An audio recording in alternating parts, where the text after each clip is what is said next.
So, dito tayo dadaan. Ikaw bro, dito ka sa kabila. Ako dito. So, yung nasa gitna, kayong magbubantay sa, sa gitna para hindi tayo masalisihan o masalisihan. Yung dito naman, ganun. Perimeter yung galaw dito sa, perimeter yung galaw dito sa magkabilang gilid. Kung ano man mangyari sa atin, hindi tayo pwedeng susuko. Kailangan lalaban tayo. Kailangan makita natin yung kapatid natin para hindi tayo uuwi na tayo lang. Apat tayong napasok dito, apat tayong nalabas. Dapat yung tayong dalawa na kilid. Pag maraming kalaban, walang tumakbo sa kilid. Sa sentro lahat. Sentro lahat. Para walang maano sa atin. Walay. Kung sino man yung medyo tagilid, kung maraming baka pa natin. kailangan baka-back up kayo isa-isa. Kailangan may makaback up. Para hindi tayo maipit sa yung baka yung isa naman makuha, matamaan, dalawa na lang yung masyadong malalong malala yung sitwasyon pag dalawa na yung matatamaan. Kaya yung gawin natin ngayon dito, kahit bawat isa sa atin, kahit isa na lang yung sa gitna na lang yung parang suportahan ng dalawa dito sa gilid. Parang perimeter yung sa gilid, tapos yung isa yung magpo-focus sa kung bawat saan tayo pupunta. Sa direksyon. Sa direksyon. Itong dalawa sa gilid, talagang mamasid. Masid lang, lookout. Lookout, kumbaga perimeter, likod, gilid, at saka focus lang tong sa gitna, focus lang sa unahan. Para kung sino man yung makakita, bawat isa sa atin may sinyas tayo na gagawin. At huwag kalimutan ang sa likuran. Kasi kalimutan sa likuran para hindi tayo mapareha dun sa dati na tayo. Alam naman natin mga tuso mga yan. Yung dati na nagre-ritual tapos nawawala. Gitna ka. Okay. Sige. Ako magdadala sa gitna. Ako dito sa gilid. Gilid din. Ikaw, dito ka. Sa kanan ka nga gilid. Ngayong araw na to, hanapin natin si misteryosong tao, Itipor Adventure. Walang uwi. Walang titigil hanggat hindi tayo buo na uuwi. Tama. Kukunin natin yung kaibigan natin. Naintindihan nyo? Okay. Para ka misteryosong tao. Laban!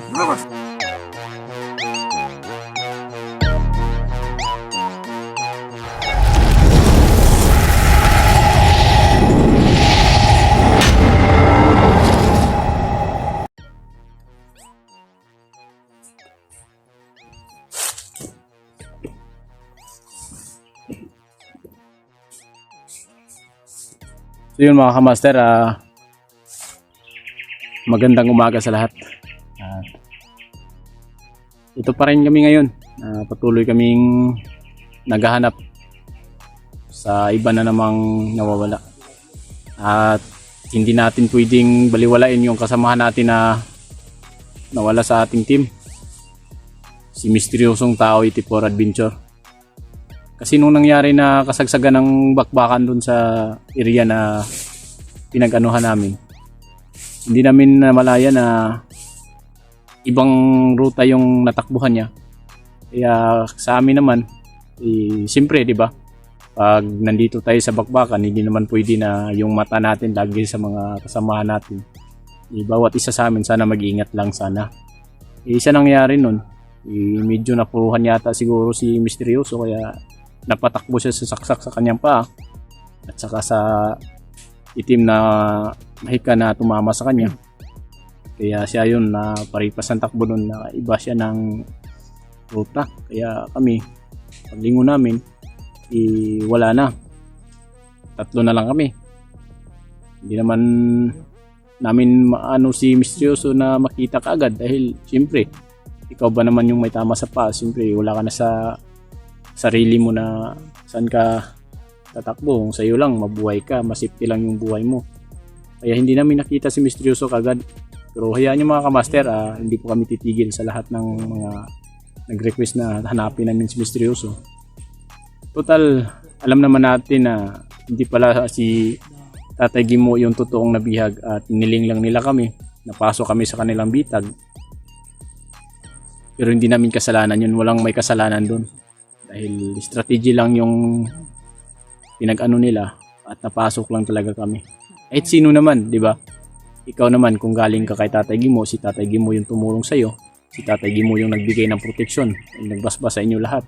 Tapos nalaman mo na binihag, nakita mo pa yung balabal na ginamit sa kalaban, katulad talaga kay Tatay Gimo. Kaya kahit sino na ano talaga yung damdamin mo na hanapin si Tatay Gimo.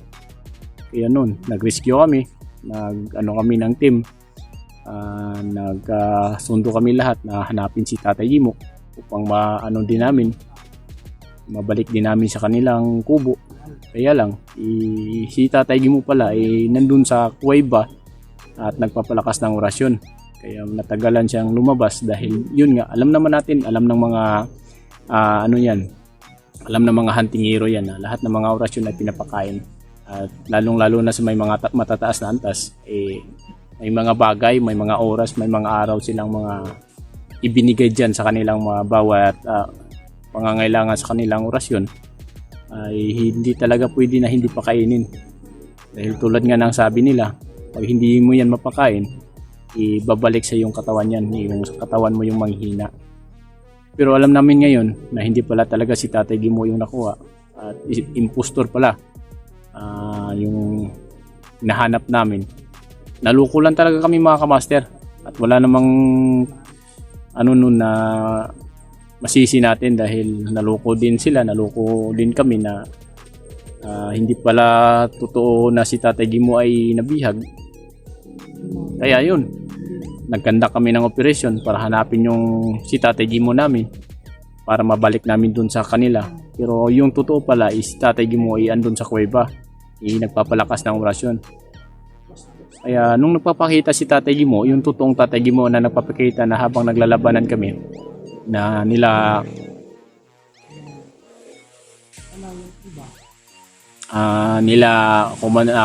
Pinunong Kamandag at saka si tawag dito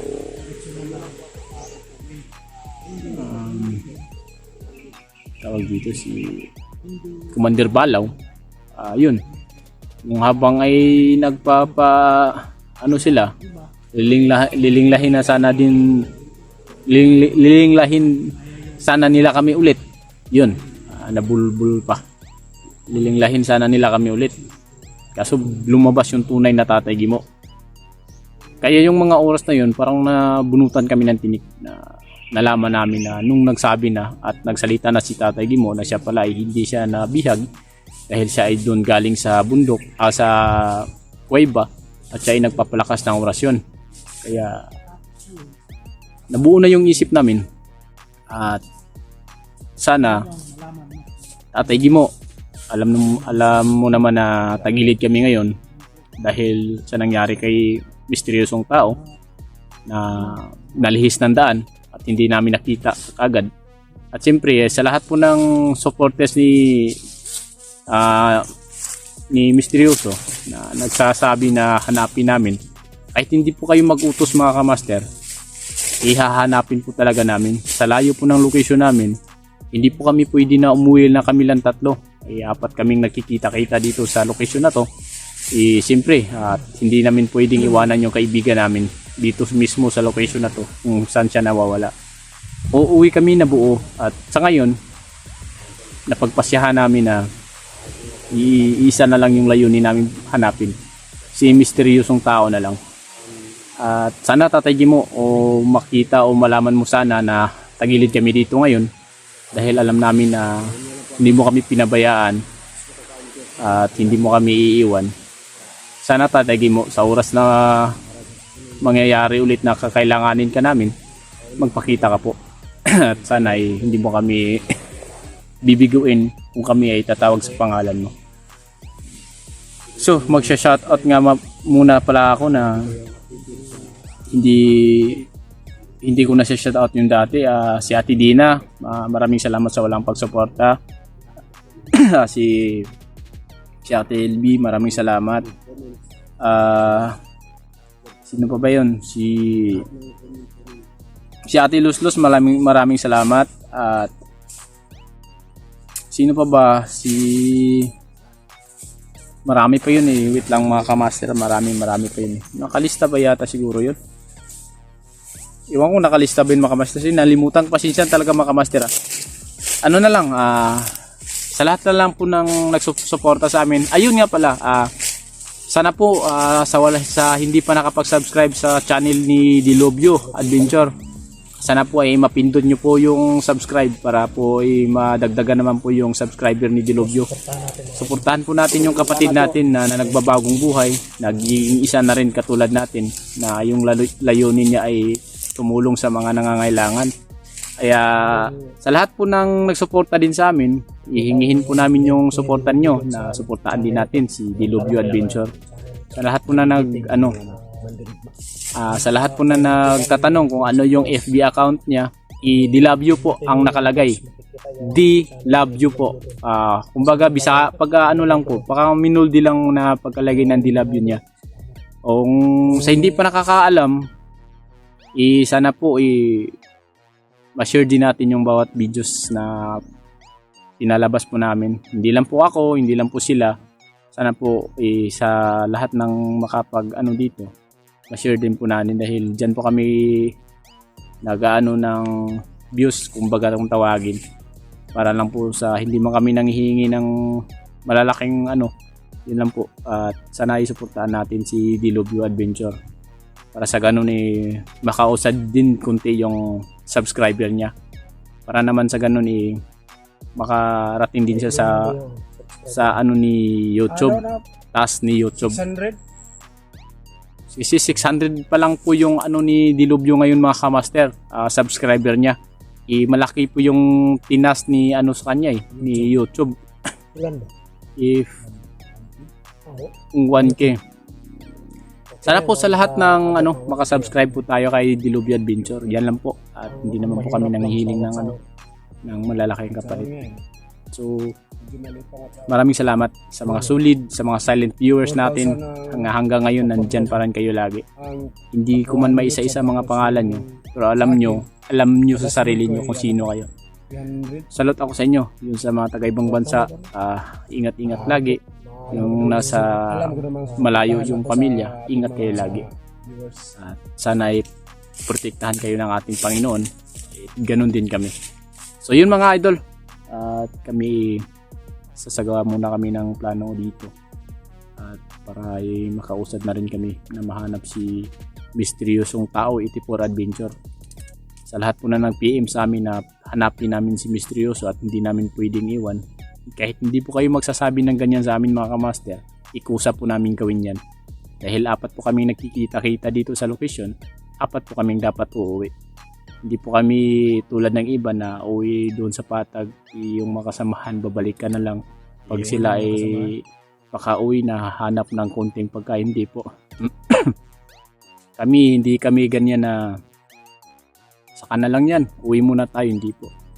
4 kami nagkikita-kita dito dahil sa isang layunin na makikita sana namin si Tatay Gimo, pero naluko kami, napasok kami sa bitag at yun pala impostor yung i-rescuehin sana namin, kaya napunta kami dito. Nung habang naganap yung digmaan sa location, hindi namin namalaya na si Mr. Richon Tao ay napalihis pala ng daan doon sa natamaan siya ng dito sa paa at saka sa mahikang itim. Tumakbo siya dahil siguro maraming mga kalaban ng mga balls kanya. Kahit sino naman mga kamaster, di naman pwede na hindi mo, siyempre sarili mo, alam mo yung may tama ka di. Sa labanan kasi mga kamaster, hindi pwede yung mata mo nasa mga kasamaan mo lagi. Kailangan kung ano man yung nasa harapan mo, siyempre ganun yung unahin mo. Hindi pwede na nasa harapan mo yung kalaban mo, doon ka tumulong sa iba. Unahin mo mismo yung nasa harapan mo. Kaya nangyari, pare-pareho kaming may kalaban sa harapan, hindi kami nakapagtinginan sa isa't isa. Kaya pagtingin namin, pagkatapos ng digmaan, wala na si misteryoso. Kaya ngayon, isa na lang yung layunin namin. Alam na namin na iba pala yung Tatay Gimo na rescuean sana namin. Kaya nabunutan kami ng tinik. Kaya ito na lang yung gawin namin. Magsagawa kami ng plano, alang-alang kay misteryoso tao, 84 Adventure.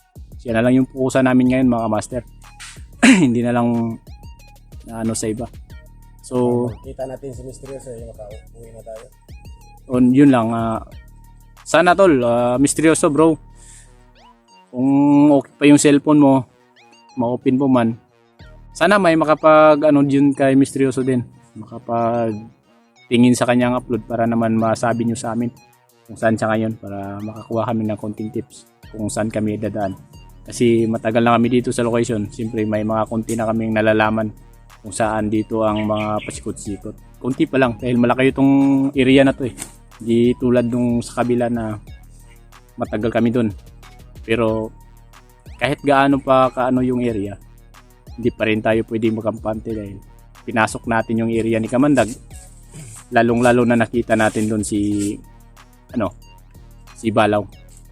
Kaya dalawa na lang. Daming yan yung inaliwanag ko sa video, bro. Daming bakit daw hindi natin iba na napahiga na yung dalawa. Bakit daw hindi natin pinabayaan agad? Yan yung pinaliwanag. Hindi naman pwede bro, hindi naman pwede na dali-dali natin.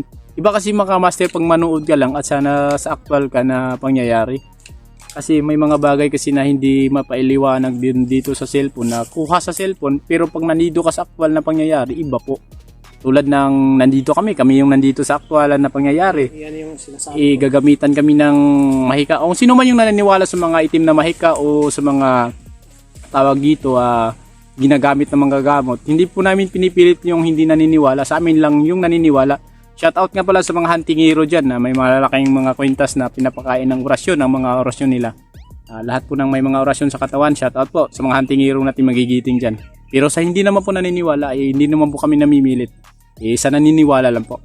Kasi mga kamaster, iba po yung sa sitwasyon na nandito ka sa harapan at iba po yung nanood ka lang po.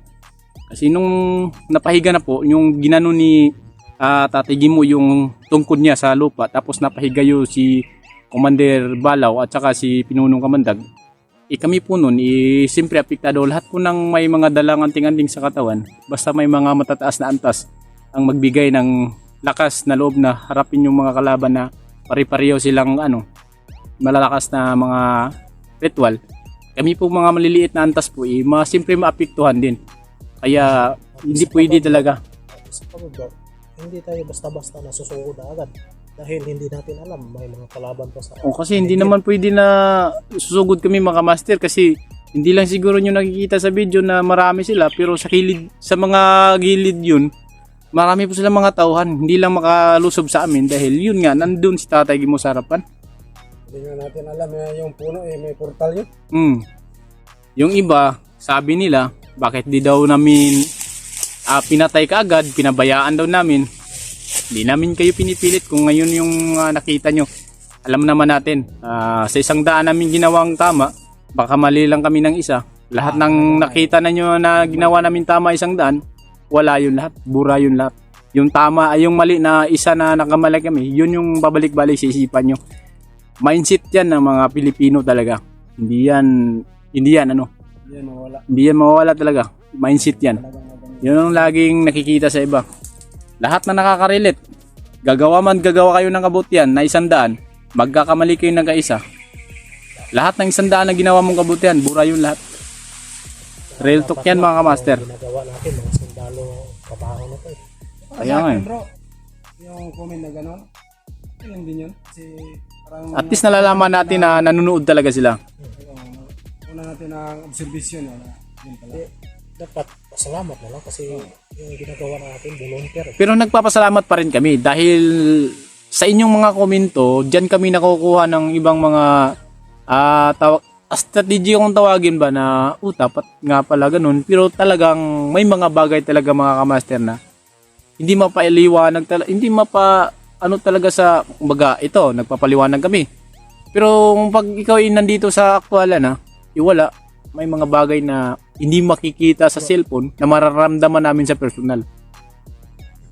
Sa iba lang kasi, hindi lang nila alam na yun ngang mararamdaman namin pag kami ay gumagamit ng anting-anting. Alam ng mga anting hero yan.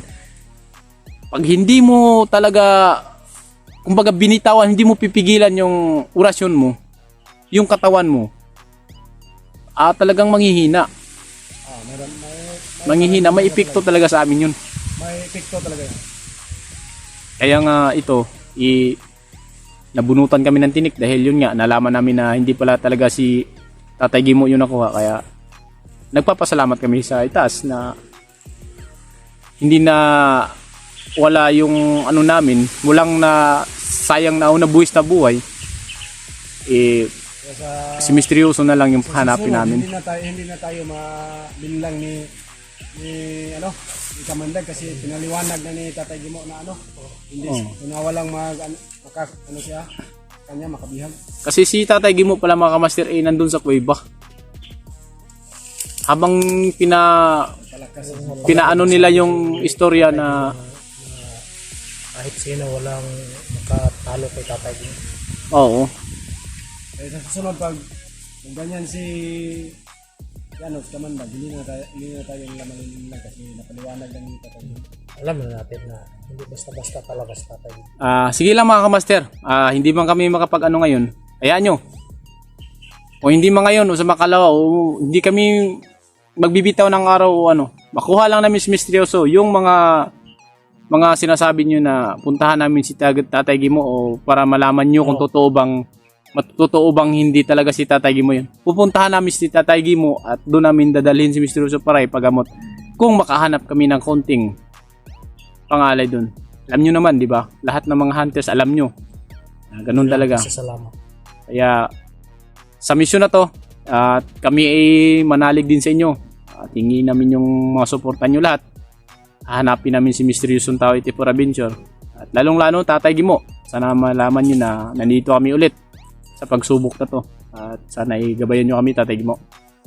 Lalong-lalo na kayo. Siguro si Tatay Gimo na masikat. So abangan nyo mga kamaster at kami ay magpaplano muna. Sige mga kamaster, abang-abang na lang. So dito tayo dadaan. Ikaw bro, dito ka sa kabila. Ako dito. So yung nasa gitna, tayong magbubantay sa sa gitna para hindi tayo masalisihan. Masalisihan. Yung dito naman, ganun. perimeter yung galaw dito sa perimeter yung galaw dito sa magkabilang kilid. Kung ano man mangyari sa atin, hindi tayo pwedeng susuko. Kailangan nalaban tayo. Kailangan makita natin yung kapatid natin para hindi tayo uuwi na tayo lang. Apat tayong napasok dito, apat tayong nalabas. Dapat yung yung kayong dalawa na sa kilid. Pag maraming kalaban, walang tumakbo pakilid sa sentro lahat. Sentro lahat. Para walang maano sa atin. Walay. Kung sino man yung medyo tagilid, kung maraming baka pa natin. Maigwintro, kailangan baka-back up kayo isa-isa. Kailangan may makaback up. Para hindi tayo maipit sa yung baka yung isa naman makuha, matamaan, dalawa na lang yung masyadong malalong malala yung sitwasyon pag dalawa na yung matatamaan. Kaya yung gawin natin ngayon dito, kahit bawat isa sa atin, kahit isa na lang yung kahit isa na lang yung sa gitna na lang yung parang suportahan ng dalawa dito sa gilid. Parang perimeter yung sa gilid, tapos yung isa yung magpo-focus sa kung bawat saan tayo pupunta. Sa direksyon. Sa direksyon. Itong dalawa sa gilid, talagang magmamasid. Masid lang, lookout. O lookout, kumbaga perimeter, likod, gilid. At saka focus lang tong sa gitna, focus lang sa unahan. Para kung sino man yung makakita, bawat isa sa atin may sinyas tayo na gagawin. At huwag kalimutan ng sa likuran. Kasi kalimutan sa likuran. Para hindi tayo mapareha dun sa dati na tayo. Alam naman natin mga tuso mga yan. Yung dati na nagre-ritual tapos nawawala. Okay. Sige. Ako magdadala sa gitna. Ako dito sa gilid. Gilid din. Ikaw, dito ka. Sa kanan ka na gilid. Ngayong araw na to, hanapin natin si Misteryosong Tao 84 Adventure. Walang uuwi. Walang titigil hanggat hindi tayo buo na uuwi. Tama. Kukunin natin yung kaibigan natin. Naintindihan nyo? Okay. Para ka misteryosong tao. Laban!